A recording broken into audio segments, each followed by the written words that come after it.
السلام علیکم programme انسنسرڈ with Fayyaz Naich سگر میں ہوں میزبان فیاض نائچ گفتگو کناسو ملک کے اہم سیاسی معاملن تے یقینی طور تے ملک کے اندر ہن وقت جکا چوبول ہے وہ خیبر پختونخوا کے وڈے وزیر جو گم تھن ہی کو پہروں دفعہ گم نتھو تھے اسلام آباد میں ہو ٹروں دفعہ ہے تو اچانک گم تھو تھی انہیں ہر بھیرے جڏهं بھی آیا وڈے وزیر کی حیثیت میں تو وہ اچھی پروٹیسٹ کرن لائے آیا پو اچانک گم تھی تو ونے چھا مسئلہ ہے خود پی ٹی آئی پارا حکومت کے ریسٹرکشن کے باوجود بھی جن بدایا پو تو صورتحال سینسٹیو ہے شنگھائی کوآپریشن آرگنائزیشن جا اجلاس چڑھان ہترے ان کا علاوہ جے بیا معاملہ ہیں فارن ڈگنیٹریز اچان ان وقت پی ٹی آئی جو اسلام آباد تے جن انسانن کیو آخر یا پی ٹی آئی کے یہ وقت چون کرن جو جی ضرورت چھو محسوس کی تھی اڑا کیڑا ایشوز ہوا پی ٹی آئی جا جے ہن وقت ریزالو کرن لائے یہ پروٹیسٹ کے کرن ضروری سمجھو ان سے گڈ حکومت پی ٹی آئی وچ میں یا اسان اسٹیبلشمنٹ پی ٹی آئی وچ میں جو معاملہ ہیں جو کدیں بدھجے تو ہاں شاید کا آئس بریکنگ تھے پئی کا برف پگھرجے پئی پر وہ معاملہ جی جو تین اتنے بیٹھل ہیں ان میں کا پیش رفت کان پئی تھے ان معاملن تے گفتگو کناسوں ان سے گڈ اسان جو پروگرام میں جو ڳالهائينداسوں وہ فلسطین کے معاملے تے بھی ڳالهائينداسوں فلسطین کے اندر جو اسرائیلی جارحیت ہے ان کے سال پورو تھن وارو ہے اکتوبر 7 یہ معاملہ شروع تھیا ہے ان کا پو اج ڈی تائیں پوری دنیا کے اندر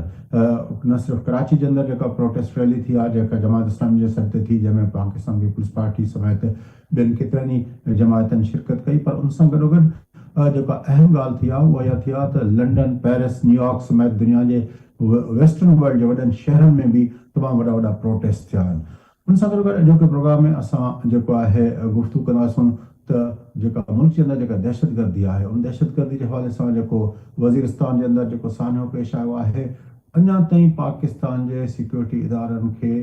قربانیوں ڈیڑیوں پی ون تھوں چھو اساں دہشت گردی کے ان میں نجات نتھا وٹھی سگوں خاص طور تے جڏهं کھان وٹھی ہی پی ٹی آئی جی پروونشل گورنمنٹ آئی ہے کے پی کے اندر تڏهं کھان وٹھی جو وفاقی ایفرٹس وہ آخر چھو کے پی کے اندر وہ نٿي تھی سگن پنجو سمر یا افطار نٿي تھی سگن ان سب معاملن تے گفتگو کناسوں اساں بئی پولیٹیکل اینالسٹ سائنس سہیل سامی صاحب جناب اعجاز احمد صاحب سے گڈن پروگرام کی شروعات کروں تھا اعجاز احمد صاحب کیا صورتحال ہے اسلام آباد کی صوبے کا وزیر اعلیٰ گم ہو گیا ہے اچانک ناہید صاحب یہ تو ایک دلچسپ صورتحال پیدا ہو گئی ہے واقعی دلچسپ صورتحال پیدا ہو گئی ہے جب وہ آ رہے تھے تو اس وقت ہنستے نابود 2-3 گھنٹے پہلے کسی نے ایک یہ پیشین گوئی کی کہ وہ برہما باتر اور اس سے پیچھے کٹی پہاڑی جو ہے اس کے درمیان میں یا کٹی پہاڑی پر رات گزاریں گے اور پھر اس کے بعد وہ اگلے دن اسلام آباد آئیں گے اور پھر ڈی چوک نہیں پہنچیں گے اور ویسے ہی ہوا وہ ڈی چوک سے کوئی 0.25 کلومیٹر دور چائنا چوک سے تشریف لائے اور اس کے بعد انہوں نے کہا کہ میں یہاں پہنچ گیا ہوں اور کارکنوں آپ کو مبارک ہو اور جو ہے میں ابھی آتا ہوں اور یہ کہہ کر وہ خیبر پختونخوا ہاؤس چلے گئے اس کے بعد شہباز گل نے ایک یہ ٹویٹ کیا کہ وہ نہانے کے لیے اور کپڑے تبدیل کرنے کے لیے گئے تھے اس کے کوئی 1 گھنٹے کے بعد یہ خبریں آئیں کہ وہاں اسلام آباد پولیس پہنچی ہے رینجرز پہنچی ہے اور پھر خیبر پختونخوا ہاؤس کی تلاشی لی گئی اور میں خود بھی وہاں پہنچا رکاوٹیں عبور کر کے تمام اور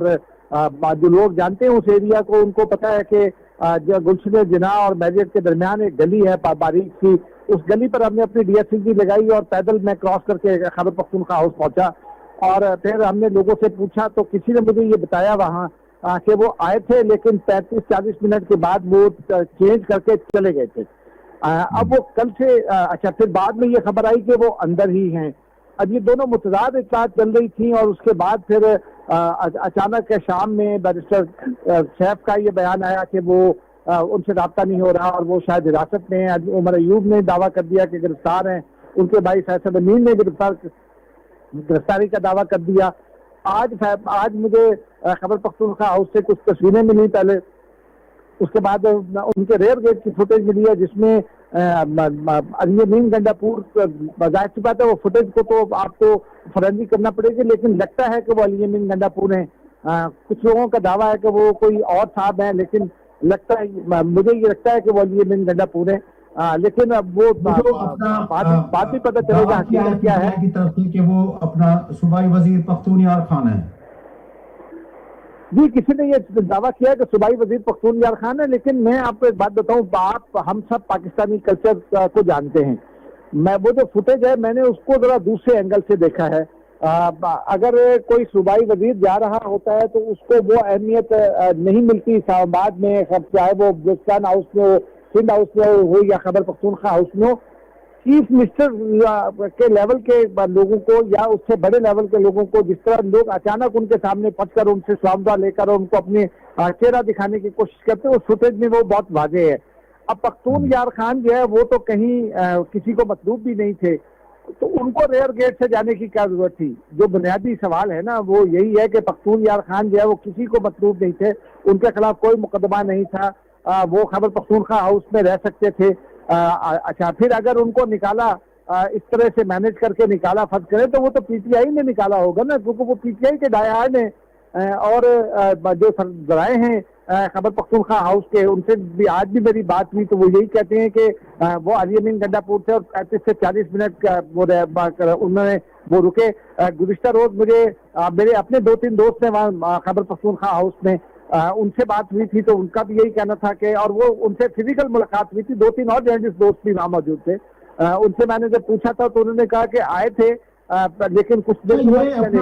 अपना एजाज अहमद साहब, ये तीसरी मरतबा हो रहा है कि सूबे का वजीर आला वफाकी दारुल हुकूमत में एहतजाज करने के लिए आता है और फिर गुम हो जाता है और फिर वो नमूदार होता है। कभी कहते हैं कि उसको फलां जगह पे मीटिंग के लिए बुलाया गया था। ये सिलसिला कोई पहली मरतबा नहीं हुआ और ये चल क्या रहा है समझने की ये कोशिश कर रहे हैं आज के प्रोग्राम में कि ये चल क्या रहा है, क्यों इस तरह होता है। प्रोटेस्ट पहले भी होते रहे हैं, मुख्तलिफ लोग आते रहे हैं प्रोटेस्ट के लिए, धरने भी हुए हैं, एहतजाज भी हुए हैं, लाठी चार्जेस भी हुई हैं, आंसू गैस भी चले हैं। लेकिन ये क्या है कि अली अमीन आते हैं और फिर वो गुम हो जाते हैं, फिर तब तराक से कहीं से वो निकल पड़ते हैं और फिर वो जो है वो क्या हो रहा है तो बस समझने की बात है। पाकिस्तान की सियासी सूरत हाल को सेल साहब मुझसे ज्यादा बेहतर समझते हैं, लेकिन जो मेरा तजुर्बा है वो ये है कि अली अमीन गंडापुर के जरिए इमरान खान को चंद रोज पहले यह कायल करने की कोशिश की गई थी कि HCO सरबराही कॉन्फ्रेंस, सरबराहान हुकूमत कॉन्फ्रेंस हो रही है और उसको इसको HCO की जबान में HOG कहते हैं, हेड ऑफ द गवर्नमेंट कॉन्फ्रेंस। तो उस वक्त ये धरना ना किया जाए, उसके बाद कर लिया जाए या उसके बाद एहतजाज कर लिया जाए, लेकिन इमरान खान नहीं माने थे। अब अली अमीन गंडापुर के जरिए क्या मैसेज देना था इमरान खान को, क्योंकि वो तो जो करना था उन्होंने वो कर लिया था और उसके बाद अली अमीन गंडापुर जब सारा अपना जुलूस छोड़कर अकेले यहाँ पहुंच गए थे तो जो उनके साथ जुलूस के लोग थे वो वहीं से वापस जाना शुरू हो गए थे। खैबर पख्तूनख्वा संजानी से ही वो वापस जाना शुरू हो गए थे। यहाँ इस्लामाबाद में चंद दर्जन लोग दाखिल हुए और बाकी जो लोग थे वो यहाँ के मकामी जो पिंडी में आबाद है, पख्तून आबादियाँ, उनके लोग थे, या इस्लामाबाद में जो PTI के वर्कर हैं वो थे। अब प्रॉब्लम ये है कि हमारे यहाँ चूंकि एक इतनी गद्द उड़ाई जाती है जिसमें असल चीज को समझना जरा मुश्किल होता है। तो आप कह रहे हैं कि ये राब्ताकारी का काम हो रहा है, लिया जा रहा है अपना अली अमीन गंडापुर से PTI के बानी के साथ राब्ताकारी का काम उससे लिया जाता है हर वक्त? जी, हमेशा राब्ताकारी का काम लिया जाता है, लेकिन अब वो राब्ताकारी के लिए भी यूजलेस हो गए, क्योंकि कल उन्होंने ये ऐलान कर दिया कि जी मेरे हाथ में कुछ नहीं है, जो बात करनी है वो आप लोग खुद इमरान खान से करें और मैं फैसला इमरान खान ने करना है। अब उसके बाद सानी साहब तान सजे मंजरनामे के किए था जिसो छापियो थे यो टाइम सेट करण एहतजाज लाए पोरी अली अमीन गंडापुर जो हर बार अचण वरी गुम थी वञण सॼो चक्कर हले छापियो बस मंज़र में तव्हां खे कहाणी कहिड़ी सम्झ में अचे थी? यार मूंखे इहा ॻाल्हि सम्झ में अचे त हीउ जेको अॼु कल्ह वारो जेको वाक़ियो आहे इहो त सफ़ा को जीअं फिक्स्ड मैच हूंदी आहे न इन क़िस्म जो लॻे थो। छाकाणि जो भई चीफ मिनिस्टर हिकिड़े सूबे जो वफ़ाक़ी दारुल हुकूमत मां जेकॾहिं गुम थी वियो आहे, गिरफ़्तार थियो आहे, चलो न गिरफ़्तार थियो आहे, गुम थियो आहे न, चलो हाणे जेकॾहिं गुम थी वियो आहे उन ते मतिलबु त वफ़ाक़ी हुकूमत बि ख़ामोश आहे, उन ते KP हुकूमत बि ख़ामोश आहे। मतिलबु हू छा था कनि?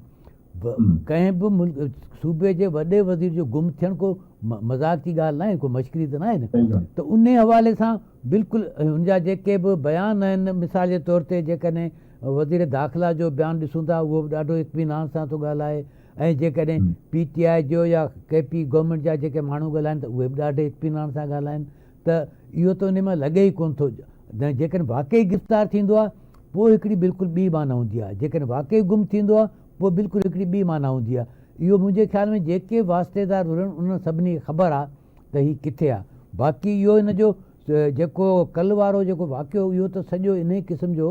जंहिंमें सॼो जहिड़ो का शो ई अली अमीन गंडापुर जो, अली अमीन गंडापुर जो माने KP गवर्नमेंट जो, ऐं जेके इस्लामाबाद में जेके इंतिज़ामिया आहे उहा बि चवे थी, ऐं फेडरल गवर्नमेंट जो इहो ई ख़्यालु आहे त भई हीउ जेको सॼो कुझु आहे हिन में KP जे वसीला जेके आहिनि इस्तेमालु कया विया आहिनि। ऐं जेकॾहिं हिकिड़े सूबे जा वसीला कंहिं पॉलिटिकल पार्टी जे उन खे प्रमोट करण लाइ थियनि था त उहो हिकिड़ी ॾाढी ख़तरनाक ॻाल्हि थींदी आहे ऐं ख़राबु ॻाल्हि। सभु पॉलिटिकल पार्टीज़ कंदियूं रहियूं न, जिते जिते हुननि जी हुकूमत रही आहे। इहो तव्हांखे यादि आहे जॾहिं पंहिंजो नवाज़ शरीफ़ साहिबु आयो पिए तॾहिं बि इल्ज़ाम लॻा हुया त वफ़ाक़ी पंहिंजो सूबाई हुकूमत जेके वसीला आहिनि उनजे इस्तेमाल इस्तेमालु थिया आहिनि। इहे मुख़्तलिफ़ वक़्तनि ते मुख़्तलिफ़ पॉलिटिकल पार्टीज़ ते इहो त असां वटि ट्रेडिशन रही आहे, ऐं उनमें का मुंहिंजे ख़्याल में का PTI का अकेली न आहे जेका इन तरह जे करे पई। ॻाल्हि इहा का चङी ॻाल्हि त कोन्हे, प्लस इहो त उते त जेके KP जूं गाॾियूं ऐं मशीनरी उहा जेका तवीलियूं वरिती वे, हीअ त वॾी ॻाल्हि आहे। हूं त जेके ठीकु आहे वसीला इस्तेमालु थियनि था उहो त ठीकु आहे, चई हीअ त हिकिड़ा ठोस हिकिड़े टेंजेबल जेके प्रूफ आहिनि उहे आहिनि न, त इहा हिकिड़ी मतिलबु त इन में ई ॻाल्हि आहे। ऐं बाक़ी हिन सॼे किसे में कुझु शयूं ॾाढियूं दिलचस्प आहिनि। त मिसाल जे तौर ते इहो त हिननि जे तरफ़ां जेको बाक़ाइदा हिन एहतियात जे लाइ को स्पेसिफिक मुतालबो छा आहे उहो बि साम्हूं कोन थो अचे। हाणे उन सॼी ॻाल्हि खे जेकॾहिं महमूद ख़ान अचकज़ई जेको तहफ़ुज़ आइन तहरीक सां आहे ऐं जंहिंमें PTI बि आहे ऐं उहो PTI खे इलाही वेझो सम्झो वञे थो, त कॾहिं वेझो कॾहिं परे इहो सॼो थींदो रहे थो। हू चवे थो त भई इन खे इमरान ख़ान खे आज़ादु कयो, त इन सां जेका हा उन सां जेका ॻाल्हि आहे उहा हल थी जहिड़ो करे ईअं पियो लॻे। बाक़ी उन में को बि शइ कोन्हे भई जेकॾहिं उन खे आज़ादु करियो त पोइ त हिकिड़ो बिल्कुलु अलॻि मुतालबो आहे न, पोइ त इहो तहफ़ुज़ आइन वारो किसो या हेॾी सॼी ॻाल्हि उहा त बीहे ई कोन थी, पोइ त हिकिड़ो डायरेक्ट मुतालबो थियणु खपे आहे। त हाणे वाक़ई इहो मुतालबो जेको PTI जो या अली अमीन गंडापुर जो आहे, या इहो त हीउ जेको अचकज़ई साहिबु इहो को सजेस्ट पियो करे मशवरो पियो ॾिए भाउ हिन ॻाल्हि खे हीअं करियो, त इहा बि हिकिड़ी सिचुएशन जेका आहे सा नए सिर बीहे थी। चलो साईं हिकिड़ो वक़फ़ो वठूं था, वक़फ़े खां पोइ मोटी अची जेका इन सूरत हाल में जॾहिं असांजे मुल्क जे उन सूबे में दहशतगर्दी जा वाक़िया हर रोज़ असांखे इतला मिलनि था। हाणे बि वज़ीरिस्तान मां असांजे कर्नल समेत लॉ एनफोर्सिंग इदारनि जा असांजे सिक्योरिटी फोर्सिस जा 6 लाश असांखे खणणा पिया आहिनि। उन वक़्तु बजाए जो सूबाई हुकूमत वफ़ाक़ी हुकूमत ऐं असांजो इहो सॼो मामिलो उन ते फोकस कयूं त असां उतां जेका इहा ॾहाकनि खां वठी जेका दहशतगर्दी आहे उनजे ख़ात्मे लाइ कुझु कोशिशि कयूं। असां उनजे बजाए हिन तरह जूं पंहिंजो जेको आहे पंहिंजो रोज़ हिकिड़ी स्टोरीज़ ठाहे ऐं माण्हुनि खे इंगेज था कयूं, त इहा ख़ुदि अली अमीन गंडापुर वॾे वज़ीर जो अचणु ऐं गुम थियणु ऐं वरी पोइ उनजे राब्ताकारी या वॉट एवर इहो जेको सॼो आहे, या जीअं तव्हां चओ था मैच फिक्स आहे, त इहे मैच फिक्सिंग जे ज़रिए अवाम जे अखियुनि में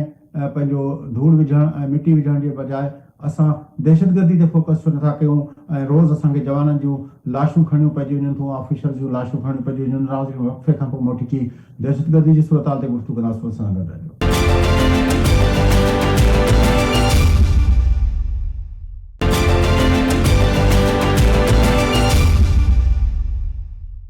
वेलकम बैक नाज़रीन, उचित प्रोग्राम में सिलसिले के अगते वधायूं गुफ्तगू कयूं था दहशतगर्दी जी सूरत हाल थे। एजाज अहमद साहब आपकी तरफ आते हैं कि सूबे के अंदर दहशतगर्दी की फिजा जो है वो पनप रही है और एक तरह से सूबाई हुकूमत उन दहशतगर्दों के बारे में एक सॉफ्ट रवैया भी रखती है, और हम आए दिन जवानों की और ऑफिसर्स की लाशें उठा रहे हैं और यहाँ पे जो है राब्ताकारी का काम कर रहे हैं चीफ मिनिस्टर साहब, और एहतजाजों पे बिजी हैं और आए दिन अपना शीशे तोड़ रहे हैं। तो ये क्यों एक मतलब है सोचने की बात है कि एक एटमी ताकत रखने वाला मुल्क, उसका एक सूबा जो कई दिहाइयों से अपना वार फ्रंट के तौर पर रहा है, उसमें ये जो कुछ हो रहा है वो हमें परेशानी नहीं होती। जी, यकीनी तौर पर देखिए ना, जब 18वीं तरमीम हुई थी तो उस वक्त ये कहा जा रहा था कि सूबों को जरा ज्यादा खुद मुख्तारी दी जाए तो सूबे मरकज की तरफ ज्यादा जिम्मेदारी का मुजाहरा करेंगे। अच्छा, अब इसमें आप देख लें कि सिंध की जानिब से तो बहुत जिम्मेदारी का मुजाहरा किया जाता है, पंजाब की जिम्मेदारी का मुजाहरा करता है, बलूचिस्तान की जानिब से भी मसाइल पैदा नहीं किए जा रहे, लेकिन एक ये वाहिद सूबा है जिसके पिछले चीफ मिनिस्टर जब प्रदेश घटक थे तो वो भी इसी तरह इस्लामाबाद पर हमला आवर हुए थे, लेकिन उस वक्त उनके पीछे जनरल फैज अमीर की कुव्वत थी और एस्टेब्लिशमेंट की कुव्वत थी, तो उनको कुछ नहीं कहा गया था। अली अमीन गंडापुर ने भी वही लाइन इख्तियार कर रखी है।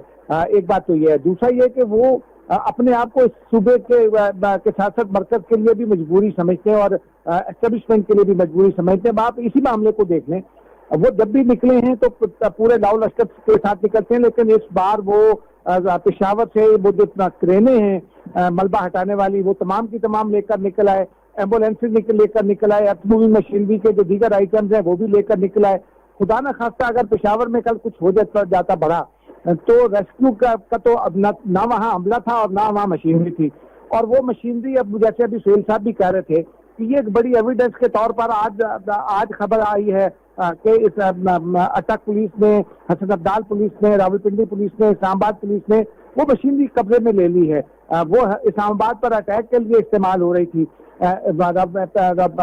पेशावर पुलिस के 12 लोग गिरफ्तार किए गए जो ब्लू एरिया में आंसू गैस शेलिंग कर रहे थे इस्लामाबाद के पुलिस वालों पर। फिर अटक में जो मुजाहिरीन है उनकी जानिब से किया गया, एक मुजाहिरीन के तशद्दुद से एक पुलिस वाला जो है वो शहीद हो गया। अब ये तमाम मामला जो है वो इस बात की जानिब इशारा करते हैं कि खैबर पख्तूनख्वा हुकूमत में पीटीआई ये सारा काम सिर्फ इसलिए करती है कि सूबे में उसकी कारकर्दगी तो कुछ है नहीं। अब वहाँ वो अफगानों के लिए उनका, तालिबान के लिए उनका सॉफ्ट कॉर्नर है। ये एक और एस्पेक्ट है सारे मामले का कि जब 2014 के धरने के वक्त से लेकर आज के इस साने तक पीटीआई ने कितनी मरतबा सिविलियन लॉ एनफोर्सिंग इदारों पे हमले किए हैं। जब जमान पाक से गिरफ्तारी का मामला हुआ उस वक्त भी डीआईजी लेवल के ऑफिसर जो थे वो जख्मी हुए। अब जब 2014 के धरने में एसएसपी लेवल के इस्लामाबाद के एसएसपी साहब जो है वो उसको जख्मी कर दिया था, और अब देखें ये पुलिस ऑफिसर को शहीद कर दिया है। तो ये सिलसिला पीटीआई हर वक्त अपने लॉ एनफोर्सिंग इदारों के ऊपर हमलावर होती है। ये क्या कल्चर हम बना रहे हैं, क्या रवैया हम बना रहे हैं सियासत के अंदर? जी देखिए ना, अगर माजी में ये कोई कार्रवाई करने दी गई होती सिविलियन हुकूमत को तो नौबत यहाँ तक नहीं आती। आपको पता है पीटीवी में घुस गए थे। अच्छा, एक बात मैं पहले कहना रह गया था, अली अमीन गंडापुर की जहाँ तक गुमशुदगी का मामला है ना, तो पीटीआई इसमें भी बड़ी माहिर समझी जाती है। आप देख लीजिए कि 9 मई के बाद जो है वो जो सवात से हैं मुराद सईद वो कहाँ हैं, फैसल जावेद 6-8 माह 9 माह जो है वो छुपे रहे, हमाद अजहर छुपे रहे और पीटीआई के बहुत से रहनुमा छुपे रहे, खुद उमर अयूब छुपे रहे, और उसके बाद जो है वो इसी तरह ये इल्जाम आयद किए जाते रहे कि पता नहीं शायद वो हुकूमत के पास हैं, गिरफ्तार हैं, इंतजामिया के पास हैं, लापता किए गए। अली अमीन गंडापुर का भी यही वतीरा है कि ये रियासत को दबाव में लाने की एक कोशिश है, क्योंकि एक जानिब तो वो रियासती अदारों पर हमला करते हैं, चाहे वो कानून नाफिज करने वाले अदारे हों या एस्टेब्लिशमेंट हो, वो हमेशा उन पर हमला करते हैं। इमरान खान की वीडियोस भी मौजूद है जिनमें वो फौजी अफसरान के हवाले से मंजरनामे खे इहा जेका रविश असां इख्तियार कई आहे, एक तरफ़ दहशतगर्दी आहे, उन्हीं जे लाइ उहा सूबाई हुकूमत सॉफ्ट कॉर्नर रखे थी पई, पूरी जमात जेका आहे बानी खां वठी उहे सभई सॉफ्ट कॉर्नर रखनि था पिया। ऐं चयो वञे थो पियो, अॼोके हिन वारे में बि चयो वियो त इनखे सपोर्ट रही असांजे हिन एहतजाज खे टीटीपी जहिड़ी हिकिड़ी दहशतगर्द तंज़ीम जी। ऐं माण्हू जेको एस्पेक्ट ॿुधायो एजाज़ अहमद साहब ते गुम थी था वञनि, ऐं गुम थियण जे बारे में बि इहो आहे त टीटीपी जा जेके हाइड आउट्स आहिनि हीअ जॾहिं गुम थियणो हूंदो आहे त उते हलिया था वञनि। त अहिड़ी सूरत हाल में इहो कीअं मतिलबु आहे त 9 मई खां वठी अॼु ॾींहुं ताईं पुलिस ऑफिसर्स खे शहीद करण खां वठी वफ़ाक़ी दारुल हुकूमत ते पंहिंजो हमलावर थियण खां वठी हीअ त रियासत खे जो हिकिड़ो बिल्कुलु उनजे मथां उनखे हिकिड़े वॉलेटाइल सिचुएशन में खणी वञण जी रविश आहे। एक तरफ़ मतिलबु इहो नथो लॻे त ही टीटीपी जो ॼण चओ त हिकिड़ी एजेंडा जो हिकिड़ो पॉइंट आहे। बिल्कुलु इहो आहे। आऊं त फयाज़ साहब इहो थो सोचां त जेको केपी हुकूमत कयो या पीटीआई जहिड़े तरीक़े सां हिन केपी मां आई ऐं उते अची कयो, इहो जेकॾहिं ॿियो को सूबो करे हा, सिंध करे हा या बलूचिस्तान करे हा, ऐं फॉर दैट मैटर मुंहिंजे ख़्याल में पंजाब बि, हालांकि पंजाब त हिकिड़ो बहरहाल पंजाब त पंजाब आहिनि, त घटि में घटि ॿिनि सूबनि जे लाइ चई सघिजे थो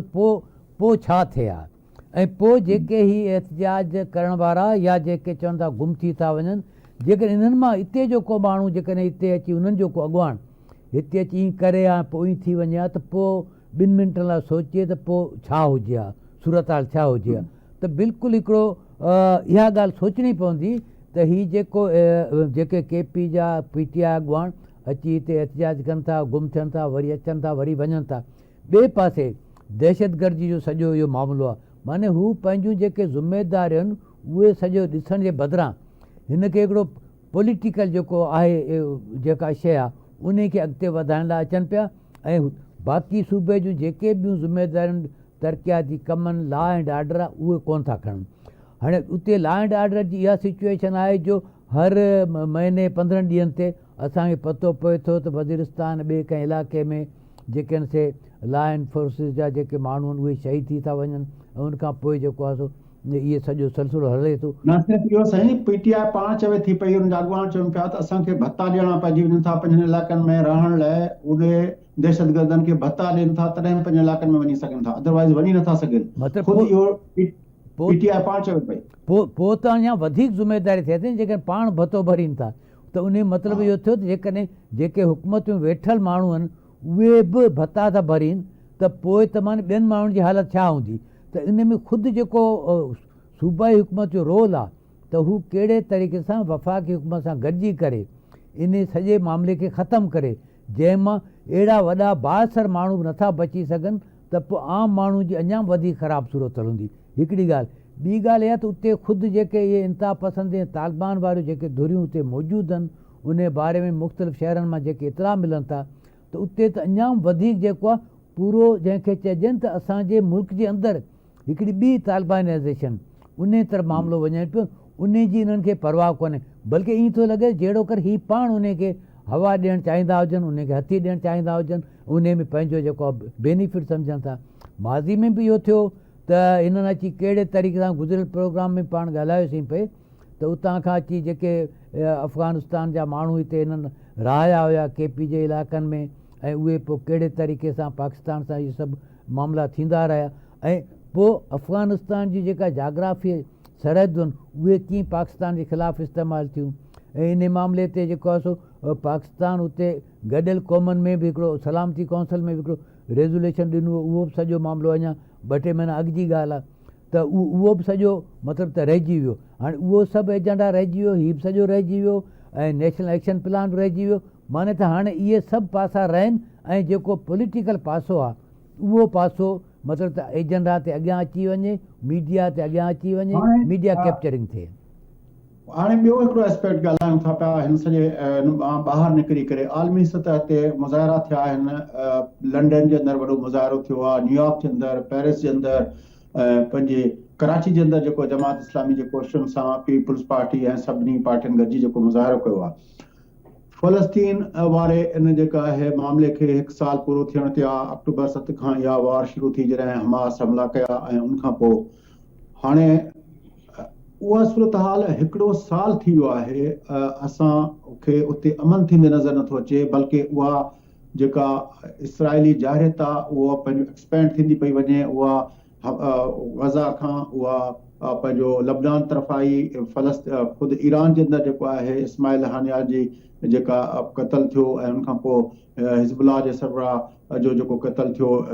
पंहिंजो लबनान जे अंदरि, उनखां पोइ हीअ जेका सॼी सूरत हाल आहे, उन सॼी सूरत हाल में आलमी बिरादरी जो जेको अवामी सतह ते ॾिसिजे त उहो बिल्कुलु क्लियर आहे। ॿिए तरफ़ जेकॾहिं हुकूमतूं ॾिसजनि, वॉशिंगटन खे ॾिसिजे, या जेको आहे पंहिंजो बर्लिन खे ॾिसिजे, या जेको आहे पंहिंजो लंडन खे ॾिसिजे, त उते हुकूमतूं बिल्कुलु ॿिए तरफ़ बीठियूं आहिनि, अवाम ॿिए तरफ़ बीठा आहिनि। माण्हू प्रोटेस्ट कनि था त हीअ जेका जारियत आहे इहा बंदि थिए, पर हुकूमतूं चवनि थियूं त इसराइल खे जेको आहे पंहिंजे मथां जेका स्लॉटर थियो, लफ़्ज़ इस्तेमालु थिए थो, स्लॉटरिंग जेका थी हुई 7 अक्टूबर ते, उनखां पोइ इसराइल ॾाढो गैर महफ़ूज़ फील करे थो पियो, तंहिंजे लाइ इसराइल खे इहो हक़ आहे। इहे सॼी सूरत हाल खे तव्हां कीअं था एनालाइज़ कयो सांगी साहब? साईं, हिन में पहिरीं ॻाल्हि इहा आहे त जेकॾहिं जीअं तव्हां ॿुधायो अमेरिका जी हुकूमत ऐं जर्मनी जी ऐं बर्तानिया जी ऐं ॿिया जेके बि असांजा यूरोपीय मुल्क आहिनि उन्हनि जूं हुकूमतूं पंहिंजे जेको बि उन्हनि जो मौक़ो आहे उन खे सम्झाए न सघनि माण्हुनि खे, जेकॾहिं को उन्हनि हू सम्झनि था असां जेके सही पिया करियूं। ॿी इहा आहे त भई ख़ुदि जेके माण्हू जेको चवनि था दरअसल उहा सॼी सूरत हाल ईअं आहे कोन, उहा सूरत हाल ईअं आहे जीअं माण्हू फील था कनि। अच्छा, साॻिए तरीक़े सां पाण वटि जेके मिडिल ईस्ट में अरब कंट्रीज़ आहिनि हिते बि जेको आहे सिचुएशन थोरी चेंज त थी आहे, पर उहा अहिड़े नमूने सां कोन्हे जहिड़े नमूने सां मतिलबु त जेको इसराइल खे मजबूर करे विझे। ॾिसो न, हिन में जेको इम्पॉर्टेंट बीहे थो उहो त ॿ टे शयूं बीहनि थियूं। हिकिड़ो त जेको चयो वञे त अरब दुनिया, ज़ाहिर त इसराइल जो सभ खां वॾो जेको मसइलो आहे, जेका इसराइल जी वजूद जेको आहे उन वजूद जो फ़ाइदो नुक़सानु जेको पवे थो उहो त अरब दुनिया खे मिडिल ईस्ट खे सभ खां वॾो पवे थो। अरब दुनिया जा त काफ़ी मुल्क अब्राहमिक अकार्ड में हलिया विया आहिनि, यूएई खां वठी कतर खां वठी इजिप्ट खां वठी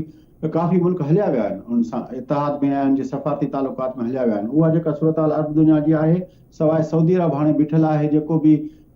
7 अक्टूबर खां पहिरियों जी सूरत हाल हुई, उहा एंगेजमेंट हुई उन्हनि जी, शायदि उहो थी वञे हा।